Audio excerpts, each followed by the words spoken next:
Yes? In context that you're discussing in your talk, I wonder if it fits in with our general society worldwide. If it's going to be a severe occurrence. In some areas, it will be severe. In others, it will not be felt at all. It will depend upon the infrastructure that has been laid down in certain areas on your planet, since there is much diversity on your world and many different approaches to different things. Then different areas will likewise experience the result and consequences in different ways.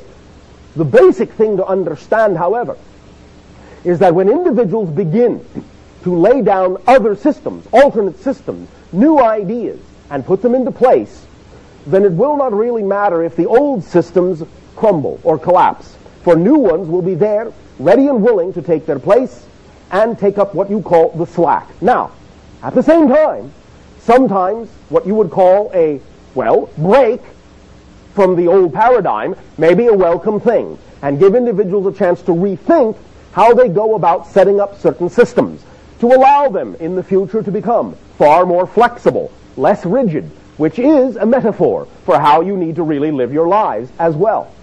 So I would simply overall suggest that you don't really worry about it, for I will tell you this with absolute certainty. The more you worry about it being a problem, the more you magnetically will draw yourself into a circumstance where you will experience it as a problem.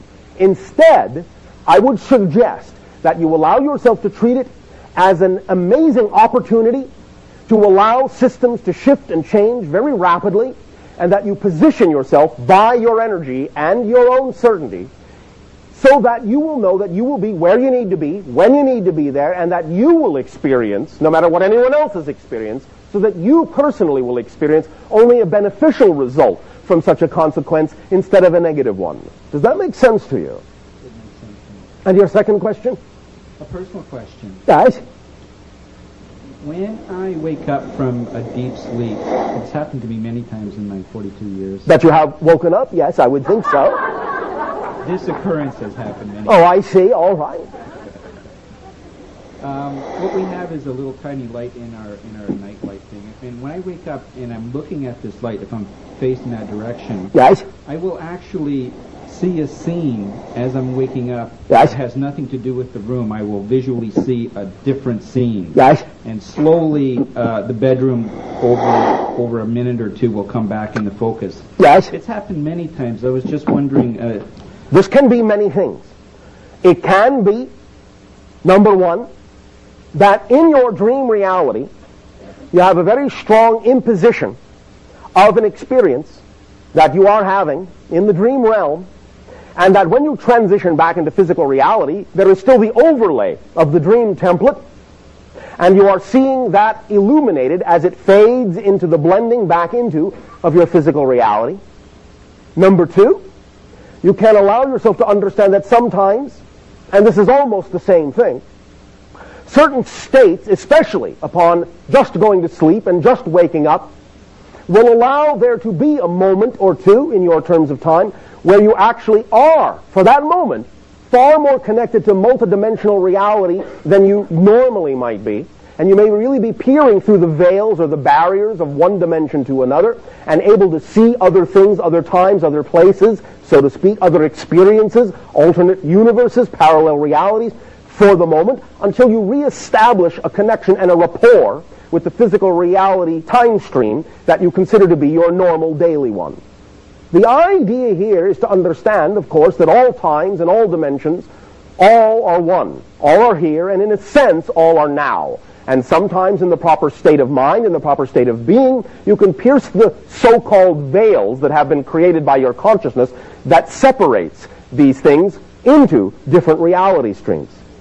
Sometimes it can also simply be impressions that are retained, number three, by your memory centers, that it may impose themselves upon your cellular structure, your brain cells, and that the activation of the light in this context, in a dark room or a dimly lit room, may allow there to be like catalog retrieval of images that are stored in your memory to be brought back momentarily until again you impose the outer reality upon them. It can be any of these three or any number of other ideas. The basic idea, however, is this.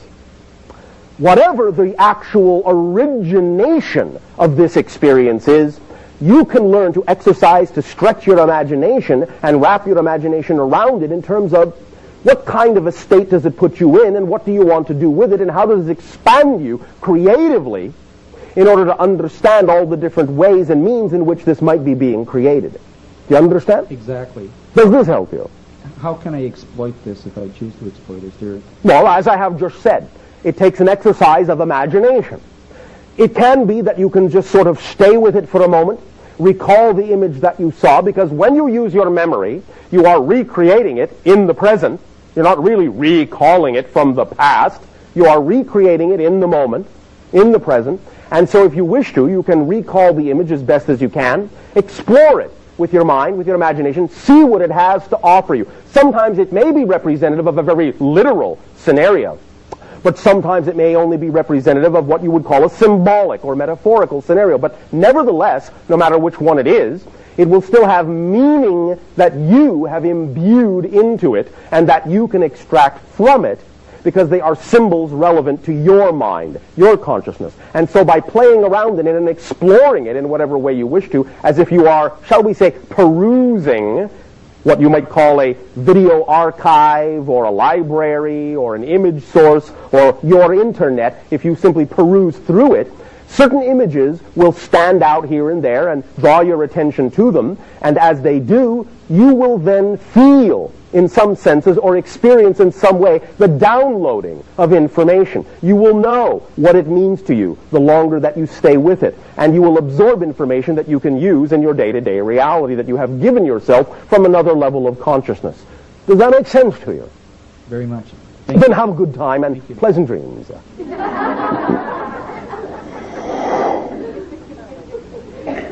Good evening, Bashar. And to you, good day.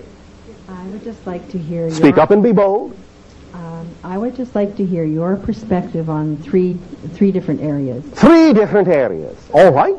Yes. The first one is what might be coming forth this summer in England, primarily, where all the beautiful crop formations are being shown on many levels. Yes.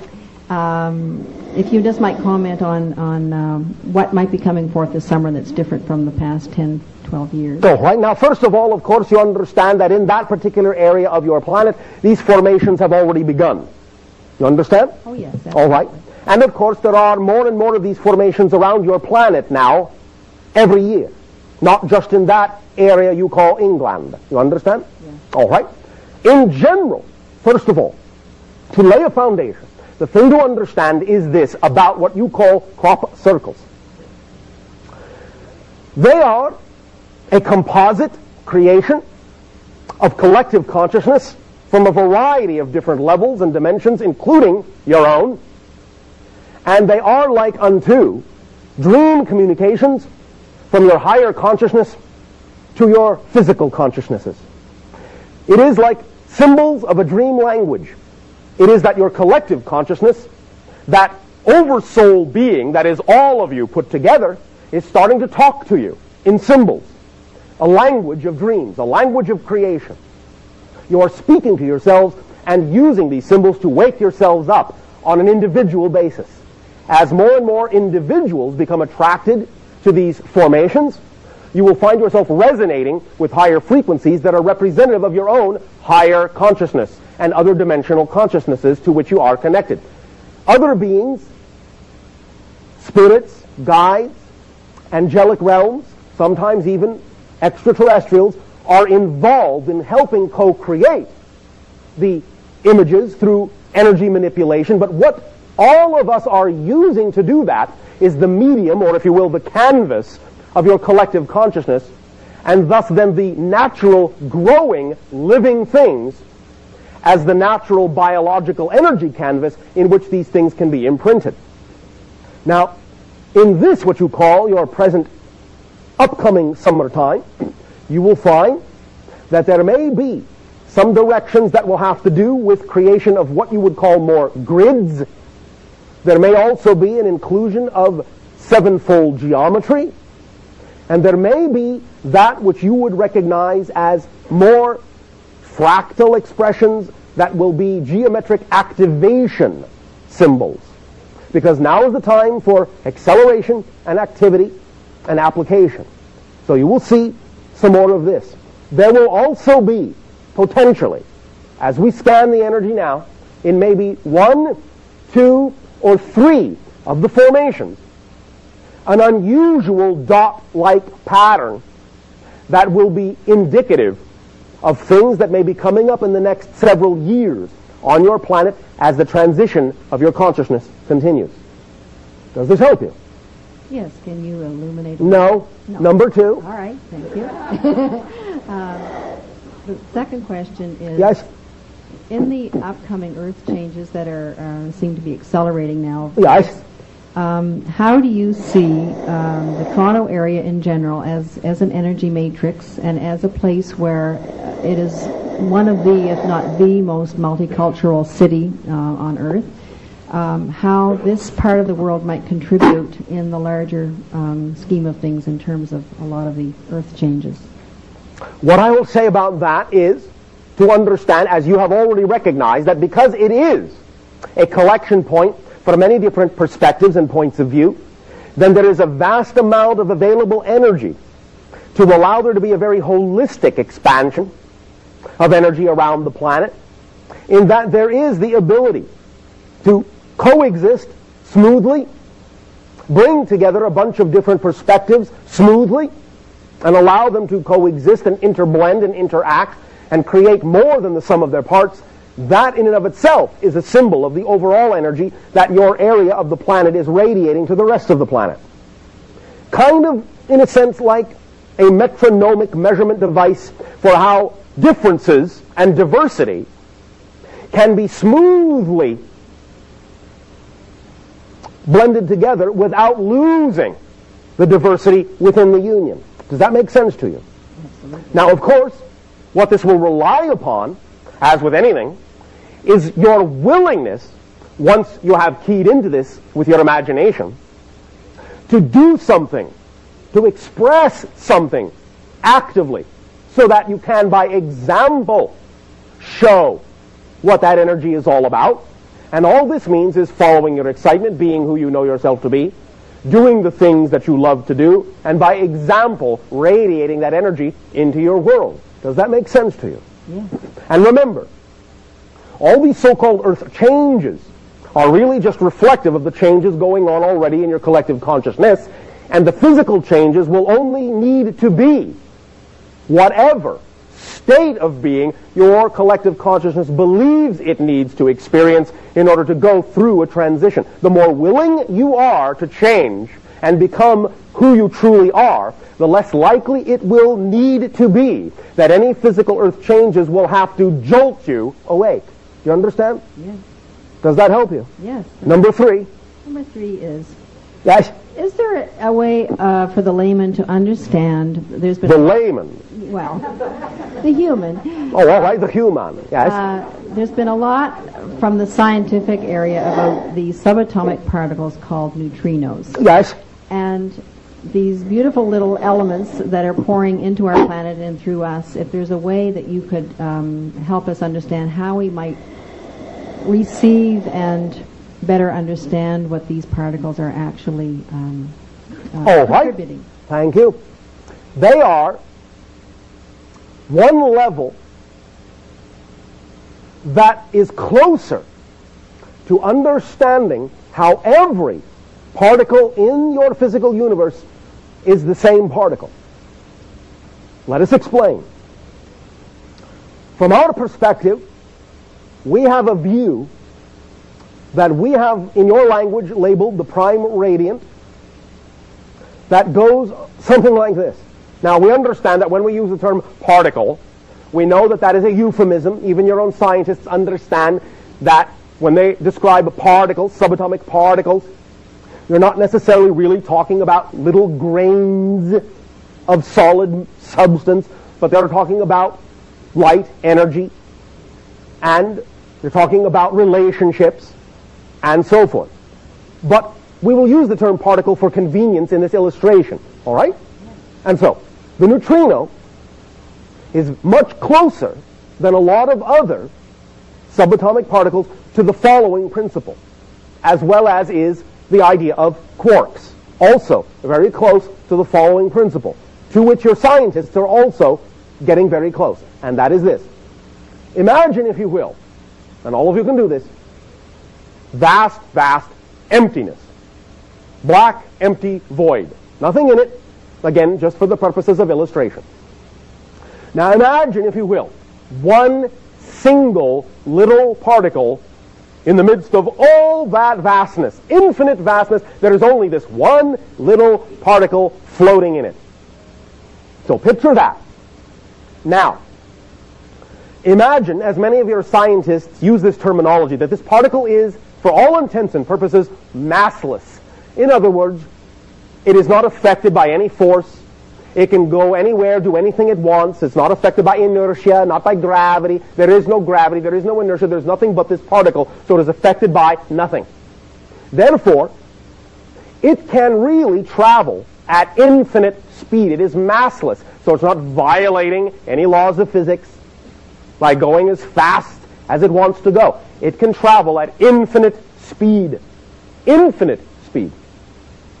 Now then picture that if this particle is truly traveling at infinite speed, that means it can be anywhere and everywhere within the infinite void at the same time. So what might appear to be billions and billions and billions of particles is actually only one particle zipping around so fast that it appears next to itself over and over and over and over and over and over again, making it appear as if there's more than one particle. That's the way it is.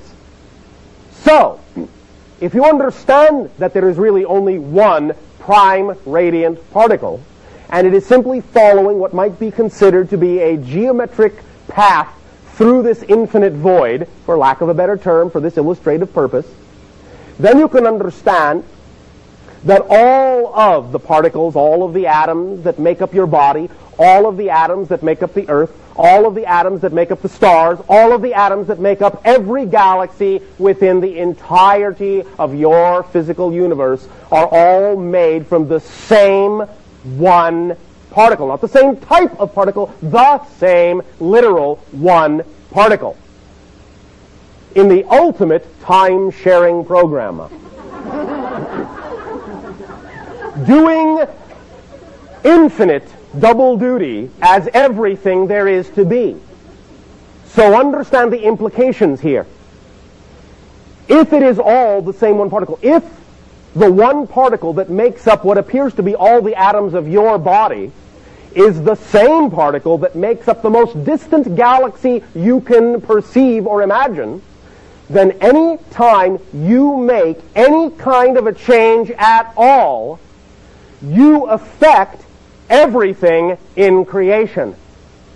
You alter the path of the particle by going from here to here with your little finger. You are actually impacting the farthest galaxy because you're changing the path of the same particle that makes up everything. That's how powerful you are. Does that give you a clue how to use the idea of neutrinos? Yes, thank you very much. Thank you.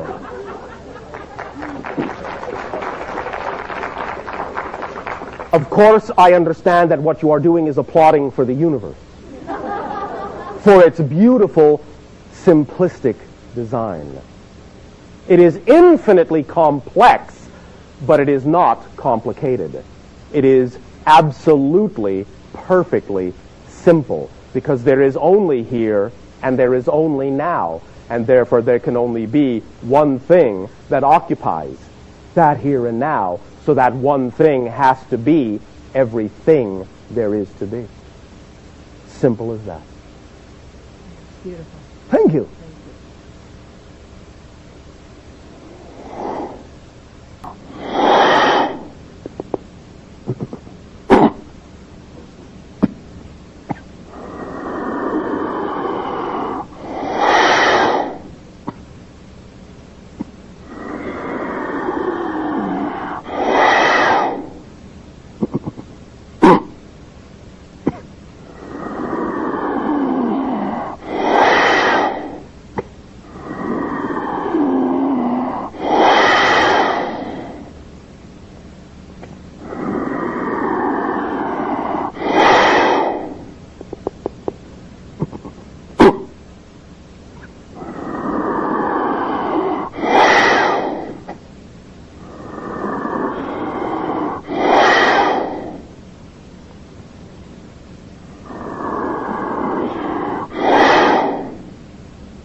say good day to you this day of your time. How are you all? All right. First of all, let us take this opportunity to thank each and every one of you for allowing this communication to occur in this manner at this time. Each and every time you allow our civilization to make this transmissional link, this bridge, in this format, through this window, it affords our civilization an opportunity to experience, through each and every one of you, another facet, another aspect of the infinite, and this expands our understanding of all the different ways that the infinite can express itself. And so we thank you for this gift of sharing. We would like to begin this transmission with the following idea. We have now, for a little while of your time, been talking about what we consider to be a very important topic, a very critical topic, in understanding how to allow your lives to be transformed in the manner that you would desire. Notice that we utilize your word allow rather than use the word make. Allowing is the key. And this is why. What we will now talk about will be the issue that many of you have begun to understand, that is called the issue of surrender. And when we utilize that term, we do not mean surrender in the negative sense, in that you are creating a sacrifice within yourself, or in a sense giving up something which you truly need. We are talking about the concept of surrender as the true acceptance of your total being, of your total self, and the letting go of those aspects of your personality that only limit you, that in a sense are imposed upon you from childhood, that may not really be representative of who you are at heart, who you are in the core of your being. That is the type of surrender we are talking about. The allowance is to allow yourself to believe, to know with certainty, that if you will be willing to let go of old ideas, old patterns, old beliefs, old definitions, and accept the being you were created to be in the image of the infinite, then you will be able to see, by surrendering those aspects of your personality that don't serve you, you will be able to see your life begin to reflect back to you those aspects of your being that are truly you. For physical reality, as you call it, is really nothing but a mirror. And I mean this quite literally. Quite literally. You have on your planet a device called a glass mirror. And when you look into a mirror, you will see the reflection of your face. Now, if your reflection is wearing a frown, you do not reach out and force the reflection to smile, but you yourself choose to smile instead. Physical reality is exactly like this. If you see things in your life and they are not necessarily reflective of what you prefer, of what you know to be representative of your true self in your heart of hearts, your natural core true being, the idea is not to attempt to manipulate the outside reality reflection in order to bring things back into alignment, but that you must change yourself, within yourself, first, so that your physical reality, being the mirror that it is, can reflect that change back to you. So just as you know, you cannot manipulate the reflection in a glass mirror in order to see the face smile, but instead must smile first, so too you can be absolutely assured that you know that if you do smile, you will see the smile reflected by the mirror, for the mirror has no choice but to follow suit. And therefore you can be assured that if you change inside, if you change yourself, your physical reality has no choice but to reflect that back to you. It must follow suit, for it does not have a mind of its own. But we know that when you are brought up with ideas that can make you doubt yourselves, then you can play all sorts of complicated games in your mind about whether or not your reality is going to reflect the truth. You can not be certain that it will reflect back to you who you are. You can pretend that it has the ability to do something contrary to what it is that you give off. But it can't. It really cannot. This is simple physics. We want you to understand that many of the things that we will be discussing this day of your time, the many principles that we will be sharing and discussing that have to do with your ability to change your lives in the way you prefer, will not just be left to the realm of philosophy. Oh, that sounds like a nice idea, but how does it work? Oh, that's all well and good to say that thing, all lovey-dovey, as you say, but what practical use is it? We will not leave it in that realm, but will allow you to understand that the tools, the concepts that we are sharing with you are truly concepts of physics, action, reaction. You will be able to see, by applying these principles, effects in your lives, physically, because we're not just talking about philosophical concepts. We are talking about physics. We are talking about the way reality is created. We are talking about the way life actually works in your physical dimension. So we know that this comprises a type of tool kit, and if you will keep the tools sharp and will apply them steadfastly, then you will see that they will do their job. And all you have to do is do the job of being yourself in order to use them properly. Now, what does this entail? Well, first and foremost, a very important principle. Doing the job of being yourself, first and foremost, means this, that you must treat yourself with love and respect, that you must value yourself.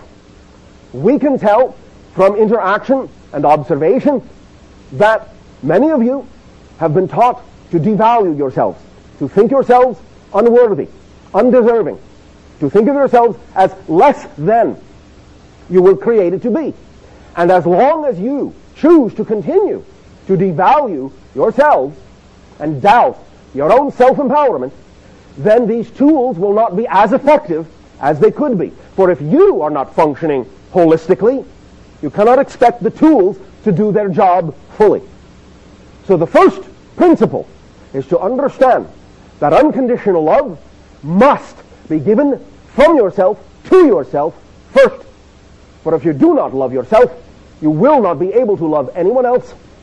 And we understand that you have what you call on your planet a golden rule that you usually quote as, do unto others as you would have them do unto you. However, a more precise understanding of this golden rule would really be, psychologically speaking, you will do to others what you are willing to do to yourself. So when you devalue yourself, when you do not think you are worthy, certainly you will not attach any value to anything or anyone, and therefore you will treat your world, other people, and yourselves with great disrespect. And that will amount and result in many of the difficulties and problems you see on your planet today. It is as simple as that. You do not love yourselves, so you do not love others, and so therefore you do not love your world, and therefore you see all the difficulties. But when you understand that it begins with you, and we do not mean this in a negatively selfish way, but when it begins with self-love, then you will know you are all right, you will know you are self-empowered, you will know you are connected to the infinite, you will know that a source of infinite power can always be expressed through you, you will know that life does not happen to you but happens through you, you will be a conscious, creative being in the way you were created to be, a co-creator with creation, and you will then be full of compassion, creativity, life, love, self-expression, and you will know how to be a shining example with others, to others, for others, with others, and for yourself, so that your lives can be a reflection of what you say you prefer it to be. Now, it's time to go on your planet beyond what you call lip service. It's time to put into action these principles. And so this is why it is important to understand that we are not just talking about nice ideas that you can just keep talking about and thinking about and run around in your heads and say, oh yes, that sounds nice. We are talking about principles you can put into action, that you can apply and get a result from, so that you can see and experience that result, and in experiencing that result, you can then know that these tools work. You can then know that you are a self-actualized being made in the image of the infinite. You can have that experience. And in knowing that, you will then radiate that frequency. And in radiating that frequency, then the reflection from physical reality mirror will be an equal reflection back to you. It is as simple as that. And so, we once again thank you for allowing us to share this point of view with you this day of your time. And once again, in return for the great gift that you are giving our world in allowing us to link with you, we ask in return now, in what way may we and I be of service to you? You may begin with sharing in any manner you so desire. I've heard that there is a therapy for schizophrenia that is very effective when you balance the brain chemistry and work with the neurotransmitters. Yes. And also there are mineral imbalances that contribute to schizophrenia. Sometimes. If she were to have this kind of analysis done for her son, would that be helpful to him? If it is exciting to her to do so. At the same time, we are also accomplishing much of the same thing in what we have actually just given her, but in a different way. All right? Greetings, Bashar. And to you, good day. I'd like to explore something with you, if I may. Well, of course you may. As a child, I've always been interested in extraterrestrial phenomenon. Even though my parents weren't interested in it, I was just always gravitated towards it. It is my excitement. Yes. And well, many of you have extraterrestrial lives, and because you are not forgetting as much of all of who you are, many of you relate to the idea more quickly than the other generation does. I am aware of the incarnation that I have as a dolphin going on Sirius concurrently. But really my question is about 5 years ago, there was an experience that's kind of spun my wheels for a while. Spun your wheels, all right. And this incident happened with my girlfriend. We were living together, and one evening her allergies were acting up, and so she said, well, I'm going to go sleep on the couch so you can get some rest. And in the middle of the night, I woke up, went out to the couch, and she was gone. Yes. Blanket, pillow, everything was gone. Yes. And I was like, well, where'd she go? Yes. And a natural question.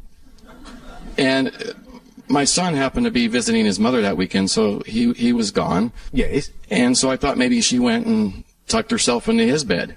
All right. So I went by the door, and it looked like there was someone under the covers, but it ended up being all my son's stuffed animals that were piled under there. Oh, all right. So when I saw it, it appeared that there was somebody in there, and being she likes to pull the blanket over her head, I'm thinking, well, she just went in there, and so I went back to bed. Well, when I got up in the morning, she was on the couch. Yes. I was like, what are you doing back out here? She said, what are you talking about? I've been here all night. I said, no, you haven't. So I got up in the middle of the night, and you were gone. Yes. And I believe, for whatever reason, for her agreements and stuff, that she was interacting with extraterrestrials. Yes. And I was just wondering if you can elaborate a little bit about that specific incident. She was. Okay. Is that little bit enough? If you can if there's anything more, that would be good. But does she understand that she has hybrid children? Yeah. Well, yeah, she does. All right, then. She was interacting with those children, helping to train them for the upcoming assimilation agenda. That makes sense. Yeah, because she loves children, so that definitely makes sense. And as far as my own passion and my own joy, yeah. I'd like to have my own contact, and I know that on the timing of these things will occur when they need to, and many of you have already had certain kinds of contact that you simply don't remember yet because it's not time for you to remember them. Yeah, I've had several instances. I just don't remember the full details of all of them, yes. But I know there's been numerous ones in the last 6. Yes. So when you think you might be able to land, and we can chat. Us specifically? Yes. Sometime after your year of 2033. Okay. All right. There will be open contact before that with another species. We will not be the first to make open contact with your planet. Another hybrid civilization will. Those that we have referred to as the Yael. Okay. All right. Thank you, Bashar. Thank you. Bashar? Yes. We had a question from one of the News for the Soul listers regarding what you would like to share with us about what may be coming in the next year and what we perhaps can anticipate. As we have said, your year of 2010 begins what we have called the span. The 5 years of 2010 to 2015, in which there will be very specific kinds of alterations and accelerations in energy and opportunities for the idea of true assimilation within yourselves and integration within yourselves of many of the things that represent your highest aspirations and your dreams, if you are willing to clear the path now. The idea being that you will begin to see many things come to light that have been hidden, and by your year of 2015, and we are again not saying exactly how this will come to light, but by year of 2015, the majority of the people on your planet will know beyond a shadow of a doubt that extraterrestrial life exists. And from that point forward, things will begin to accelerate in an extremely different way. But during this span, from 2010 to 2015, is your highest opportunity to ride the crest of the wave that we have talked about now for many, many years, as the threshold of 2012 pulls you like a magnet toward it, and as you cross it, and your momentum carries you all the way to 2015 through the span.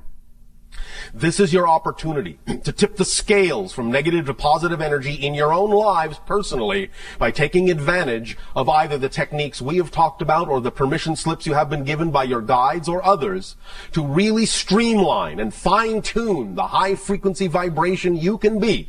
For as we have said in the past, and now more than ever, as you accelerate your frequency, as you upgrade your frequency, the slightest deviation, the slightest thing that is not aligned with the highest frequency will cause the entire mechanism to grind to a halt until you integrate it and rev it up again. You cannot now. You are becoming so highly refined, you cannot now stand even the smallest particle of misalignment, or the entire thing will simply come crashing down. And you will have to pick up the pieces and reintegrate. Again, you can get good at this. You can get faster and faster at this. But the idea is that through the span, there is very little leeway. It is, as we have already discussed with someone, like walking the razor's edge. The slightest deviation to one side or another will catapult and spiral you off in a direction that will allow you to experience cycles that you may no longer wish to experience. Allow yourself to remain in balance through this span. The energy is highly accelerated.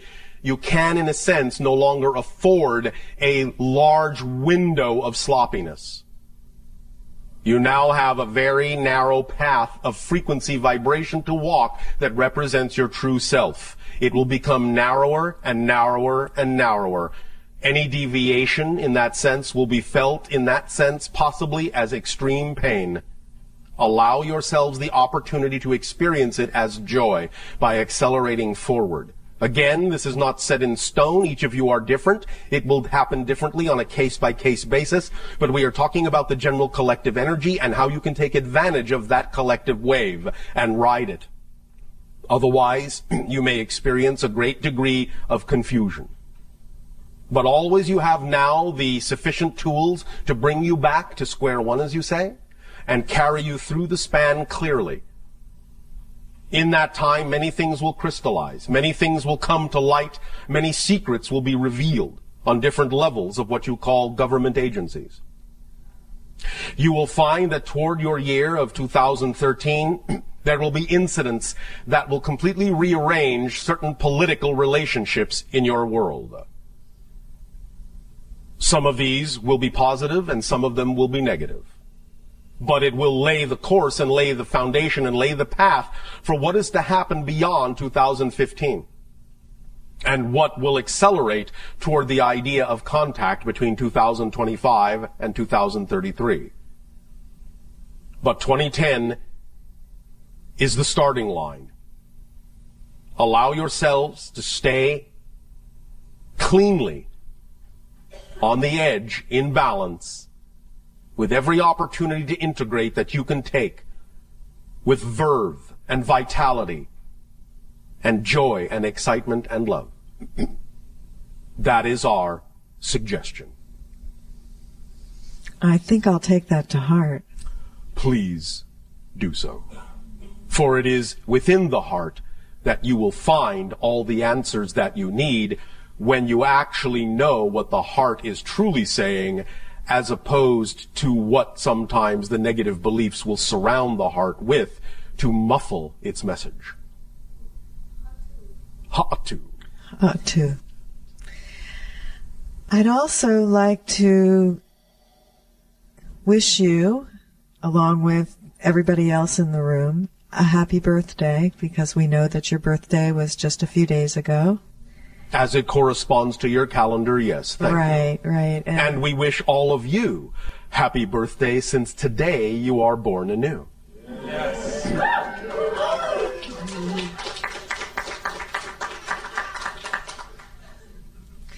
Thank you, Bashar. I'm going to turn this over to Kim now. Hello, Bashar. And a you good day. Recently, I was doing a cleansing fast. Yes, sir. And on the third night of this fast, when I went to sleep, I had an experience which was different than any other sleep experience I've ever had. It did not feel like a dream. It felt like a complete shift into an alternate reality experience. Thank you. I had absolute and full recall of all of the things in this reality. Yes. I was able to remember the past. Yes. And I mean, I had a computer with writings that I'd done. I had a whole life, a family. It was just a totally alternate experience, but it was still in this body, or in a body similar to this Understood. body. And since then, I've had a couple other ones which I had a little bit less recall of. All right. But I was just wondering what exactly not so much the purpose, because they were enlightened, they were pleasureful and enlightening in and of themselves. But if that's something that's occurring all the time, if I just had recall on that day because I happened to be like my system was more clean, or what the. Yes. When you align yourself to higher frequencies, it is easier to perceive things that are relevant to those higher frequency domains. This is why, again, we say you cannot perceive what you are not the vibration of. But when you are the vibration of those things, you can perceive into realms that are heretofore invisible to you. And become aware of more of what you're all doing in different dimensions all the time right now. You become more aware of the grander life that you are living on multiple levels holographically and simultaneously. As you integrate more of yourself on Earth, more of your personality components, and become a more holistic being and raise your frequency, you become more aware of the holographic components of your greater being as well. No surprise. I understand. Now, then my question, I guess, is this Earth that we are in? Right now, right here? Right now, right here. As opposed to the one that was here a moment ago? Correct. All right. As opposed to the one that is here now? Yes. Oh, all right. What I meant is this, let's say this general, apparent continuum. Yes. Is this the ground zero, so to speak? And I'm like, the dimension that I've experienced and shifted into, is that an overtone of this one? Or are they all, like, for example, does that version of me that exists in that reality experience this one as a fundamental or an overtone of itself?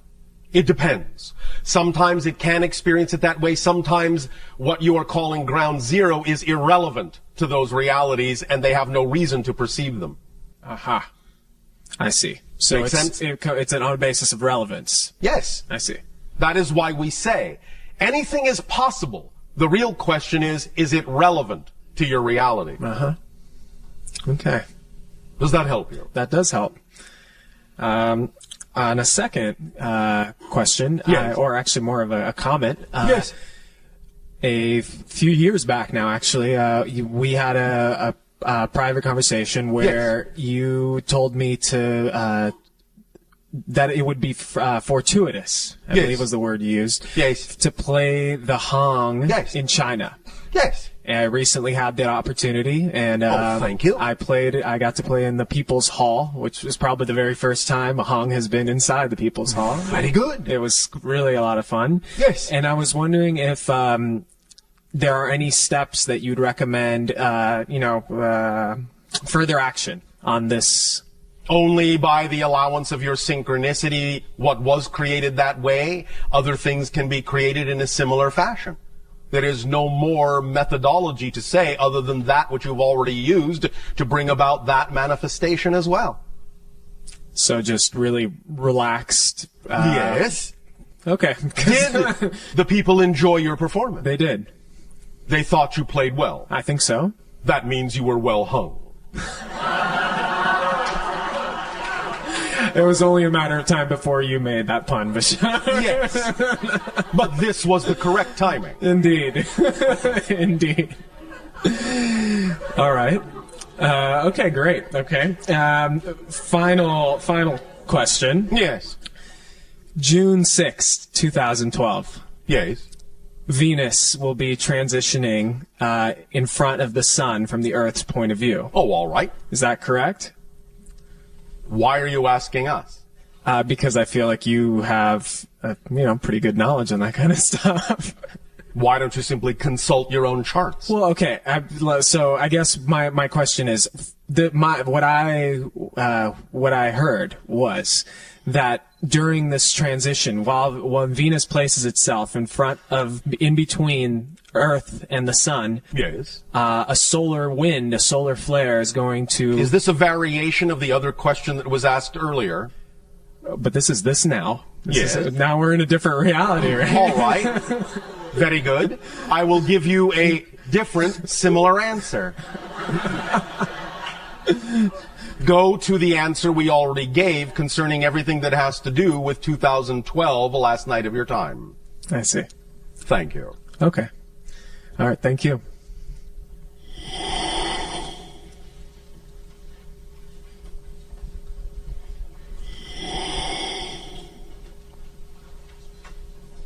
Hello, Bashar. And you good day. When you make agreements with other civilizations in the Alliance to perform services for each other, Yes. what are some of the most unique services that you've had to perform for each other? One of the most unique services that we have performed for other civilizations is creating an energy field in our civilization that allows them to create a temporary body in our civilization to experience our civilization temporarily. Thus, then, when they are done with that experience, they simply pop out, retract their consciousness, and the body dissipates back into energy. Thus, then, they do not have to have what you call a full incarnation. They can have a true physical temporary surrogate experience in one of our forms to experience the sensations of our reality without that full incarnational cycle. And what do they do for you? They allow us to perceive emanations that come from their combining of energies that would be akin to what you would call energy music, but it is in that sense silent. But the emanations have color, have frequencies, have patterns that are extremely unique in all the civilizations that we have found, and that we find that these patterns are revealing to us of different aspects of our connection to creation.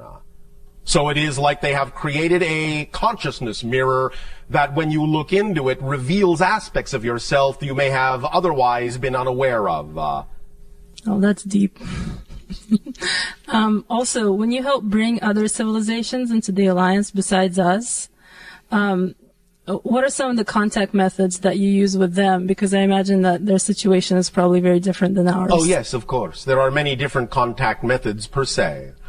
One had to do with the idea of allowing them to appreciate that we understood their musical language.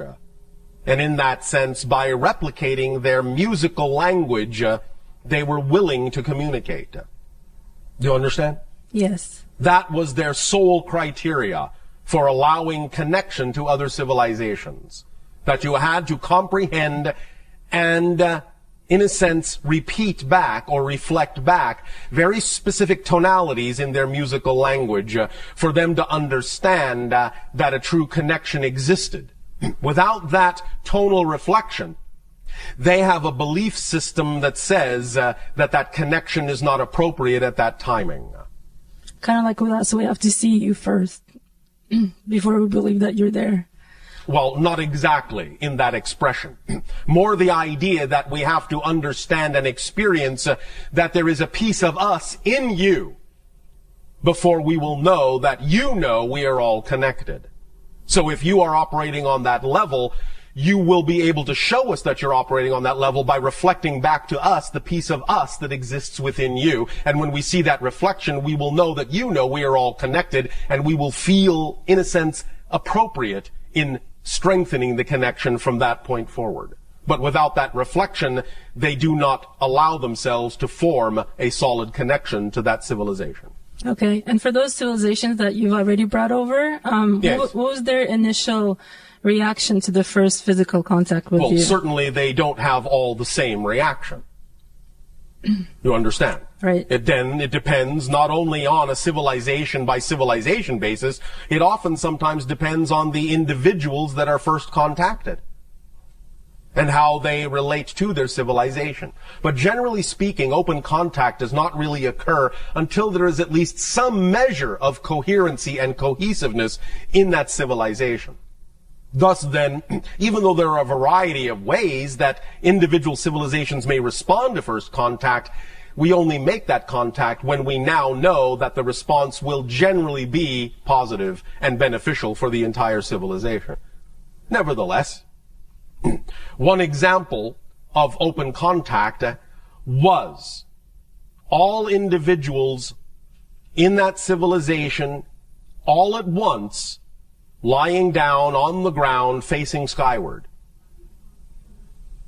This was their way of acting as intermediaries between their planet and the sky. It was their symbol for connecting what you would call heaven and earth. So when we appeared, and they recognized that the timing had come for them to connect to beings from the stars, they all lay down on their backs and looked up at the sky as an expression of gratitude and thanks and readiness for acting as intermediaries between their world and the stars. Nice. Okay. One more thing. Yes, sir.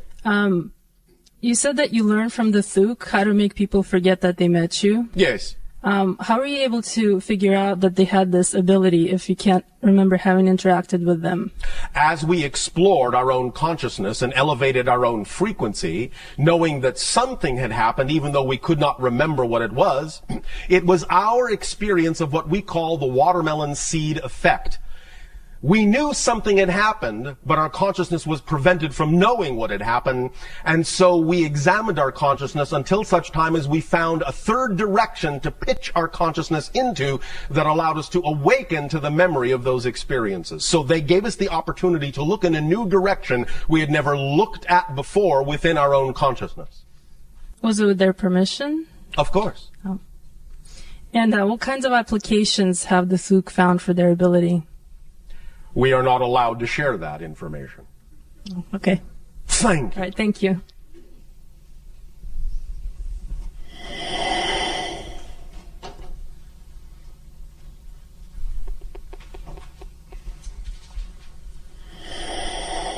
Hello, Bashar. And a you good day. I have been frustrated for a number of years by by the tremendous gaps and blanks in the history that we have access to Yes. in the public sense. Yes. And if you really get into it, the more you get into it, the more you realize so much of it makes absolutely no sense at Yes, all. well, there are many, many, many things that have happened on your world that most of you are completely unaware of, historically speaking. Well, my first question is, and forgive me, I know you've been doing these transmissions for such a long time, and you've probably answered this question in some way before. It is all right. But okay, I'm not familiar. So That is all right. is there? Do you know of any reliable account that's accessible of that explains what happened since the development of the first hominid on the planet? I mean, what were the first? Can you talk a little bit about the first waves of migration or invasion of this planet, and of those civilizations that came? I suppose, I imagine there were several. Many millions of your years ago. And there were what have been loosely referred to in one of your ancient languages, Sumerian, a civilization known as the Anunnaki. They came, their precursors came many millions of your years ago when there was upon your planet the species that you understand now as reptilian or dinosaur. You understand? Yes. They took some of the genetic material of those beings and blended it with their own to create a kind of bipedal, hominid appearing type of being that many of you now recognize as reptilian extraterrestrials. But they do not interact with you in the way many of you have been taught to believe that they do. They were the first species transformed upon your planet long before what you call your own hominid species developed. This was what you call many millions of your years ago, approximately 72 million of your years ago. That is the first that we record of such incidents on your world. So, in other words, what you're saying is that there was no. I mean, the American Indians have a belief that the first, in a sense, the first presence on this planet was human, but not. That was the first presence within a particular age or era on your planet, not the first of all times. Well, what I was about to say is the first presence. In the ethereal sense, in the cosmic sense, that yes. The spirit, the man-woman principle, yes. rather oversaw the formation of the planet, so that it would be a home that would be suitable to the evolution of our species and so many others that have been able to adapt to it. But that happens within timelessness. You are asking us about an actual historical timeline. So, in other words, your spirit is timeless. It exists eternally, always has, always will. There is no timeline to that.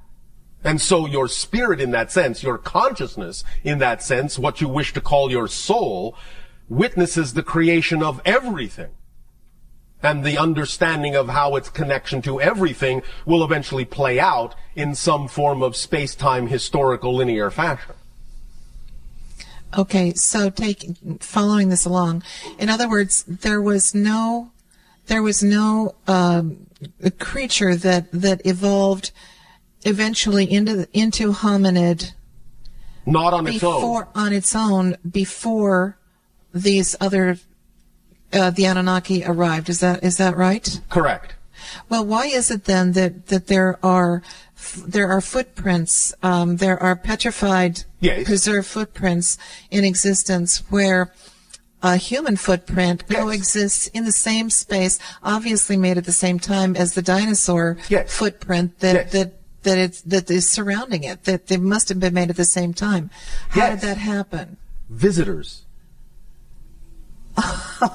Transcending different dimensions of reality. What you would euphemistically call time travel. Parallel reality shifting. Visitors. Oh, okay. That's amazing. Even some of you, from your own future, visiting a parallel reality past that happens to be yours. Does that make sense to you? Yeah. There you go. Mind blowing, but yes. Oh, all right. Okay. It is all right to have your mind blown now and then. In fact, it might be a good thing. Another thing too that just is so irritating to me is that there has been no good explanation so far as to what the USOs are, the submersible, unidentified objects that are seen regularly coming in and out of the ocean. Yes. What are they? There are temporary bases under some of your oceans, and what you typically call UFOs often have the capability of simply going from air underwater and so become USOs. That's all. But what are these bases? Are they actually in underneath the ocean floor, or are they bases that exist in the water? Where do they go? Some of them, in that sense, will go into tunnels that are representative of actual physical temporary bases in the crust of your planet. Others, in a sense, will actually simply phase shift themselves and simply go through your planet. They just simply don't need to get out of the way. They don't need to go around your world. On their trajectory, they can simply go through your world. You understand? Yes. Sort of. Okay. And I guess the other question I had was in the last few years, I've gone to a few outdoor concerts at the Greek Theater, the Hollywood Bowl, and I believe that I have been aware of the presence of, and this is pretty much the only time I've felt this, but I think I've been aware of the presence of ships in another dimension above the amphitheaters. Sometimes that is the case. As we said, there are observations being made, and there are, in that sense, observations being allowed from time to time to test the observation capabilities of your people. Is this typically felt, what I've experienced is sort of like the tipped me off just to kind of tune in was like an odd pressure on the top of my head, which is, again, the only time I've ever experienced this. Different people will experience it in different ways. That happens to be what works for you. And so the inhabitants of these ships, where are they from, by the way? Are they different places? Okay. And are they then, they're testing to see if we pick up on their being there too? Oh, okay. To gauge whether you are ready for contact. To stretch your senses. To expand your idea that you exist and can perceive in more than one dimension. Thus then allowing you to elevate your frequency, and in elevating your frequency, giving all of us the signal that you're willing to meet us halfway. Create a third reality in which we can both interact. All right? Yeah, That will do. Okay, thank you. Thank you. At this timing, we will now extend to each and every one of you our deepest appreciation for allowing for the co-creation this day of your time of this transmission and the sharing with you of the crystallization of the structure of beliefs within your consciousness. The tool is yours to use as you will. Use it well. Our unconditional love to you all, and a fond, exciting, creative, and joyful bless you. Good day. Good day.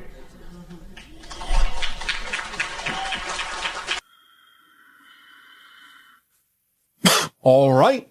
Good day. This transmission is titled Reflections.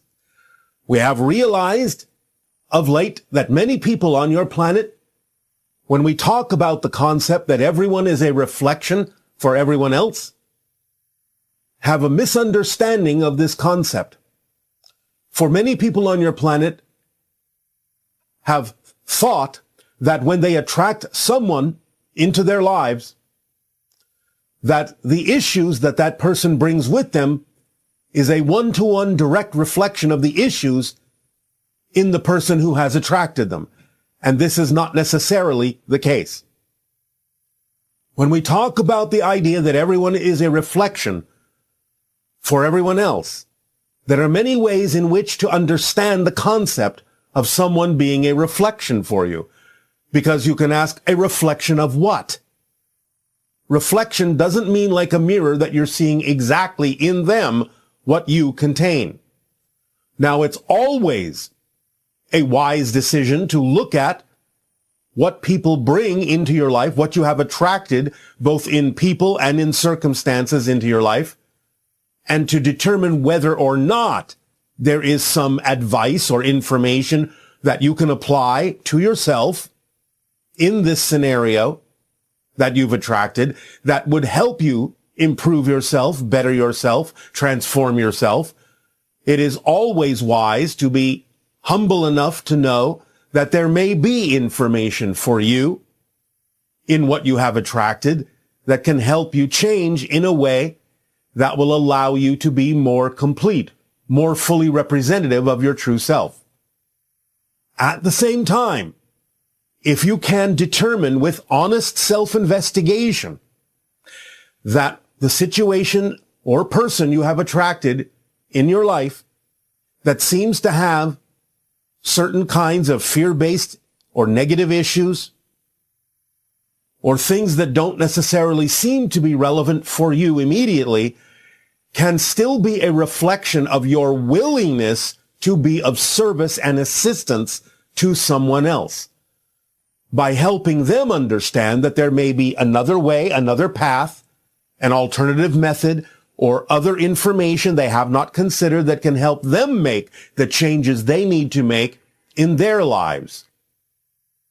So the idea is to understand that when we talk about everyone being a reflection for everyone else, we don't mean that what they have is necessarily what you have. A reflection can still be indicative of your willingness to be of assistance, to be a guide, to be of help in some way, shape, or form, to provide alternative ideas, helpful ideas, tools that they may not have considered, to help them change in the ways that will allow them to bring through more of who they truly are and to align with their higher minds.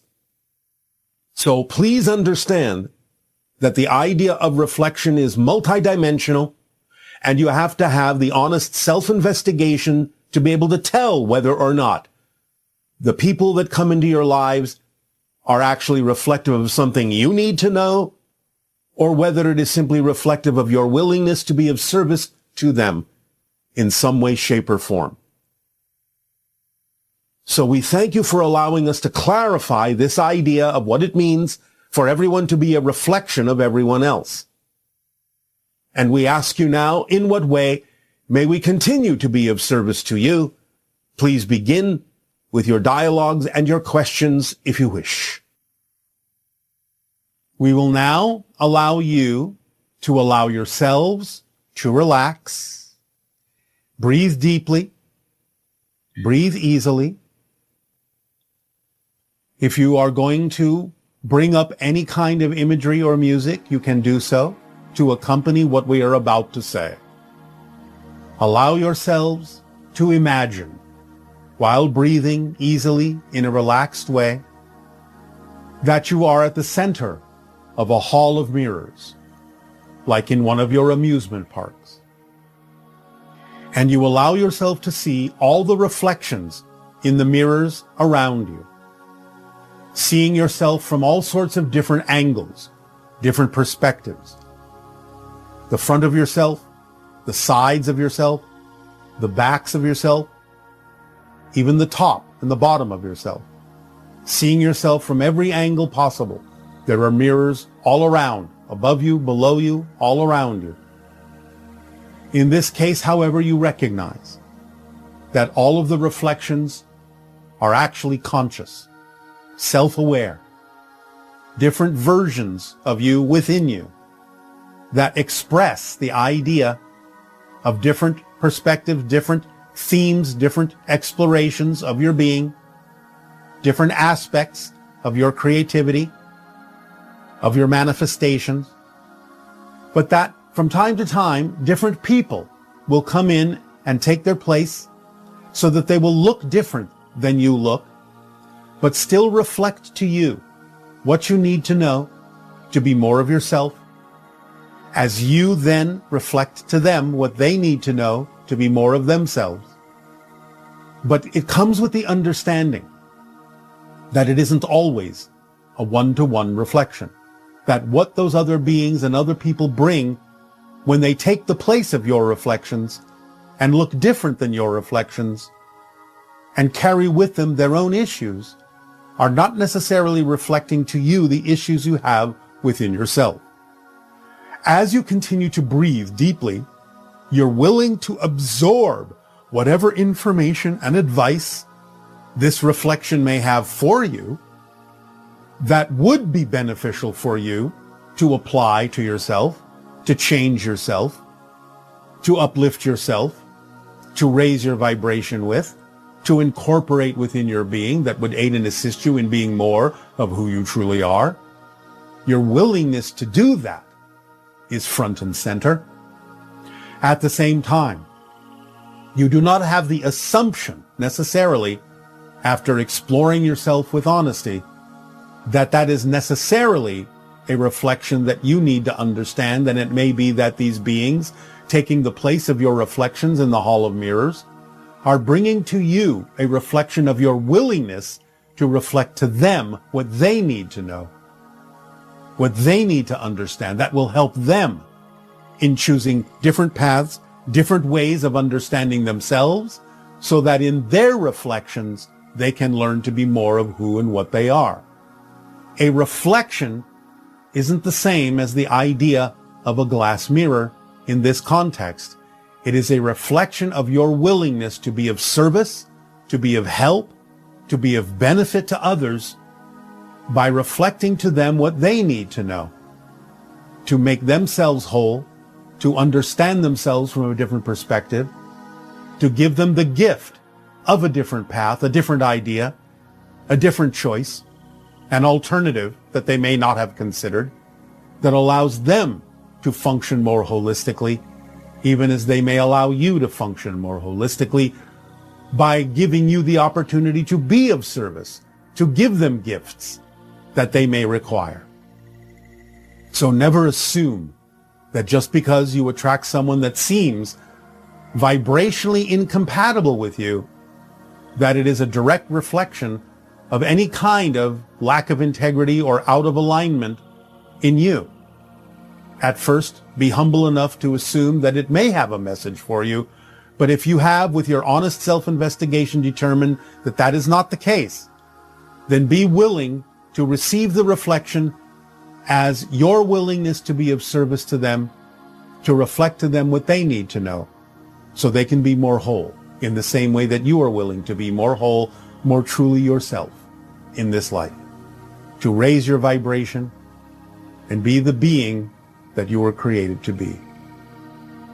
At your core, in your essence, in your heart of hearts, in your knowingness. Take a deep breath in and allow all these reflections all around you, above and below you, to give you what you need so that you may reflect back to the reflections what they need to be more holistic aspects of creation, more holistic reflections of all that is, so that you can all be the puzzle pieces you were made to be in the shape you were made, so that you will all fit together to create the whole picture that can support all the pieces, so that all the reflections harmonize with the validation of the individuality in each. That is the true essential self at your core. Breathe it in and crystallize it and make it your own. Continue to breathe. Relax into this. Accept it with willingness, with excitement, with creativity and imagination and inspiration. And be the gift that you were made to be. And receive the gifts that you are willing to receive that will help you become more of who you are, so you can become a living example to others, that they can be more of who they are as well. Be of service in this way. Give the gifts you have to give, for there is someone waiting to receive them. Our unconditional love to you all. We welcome you home. Aveo. Good day.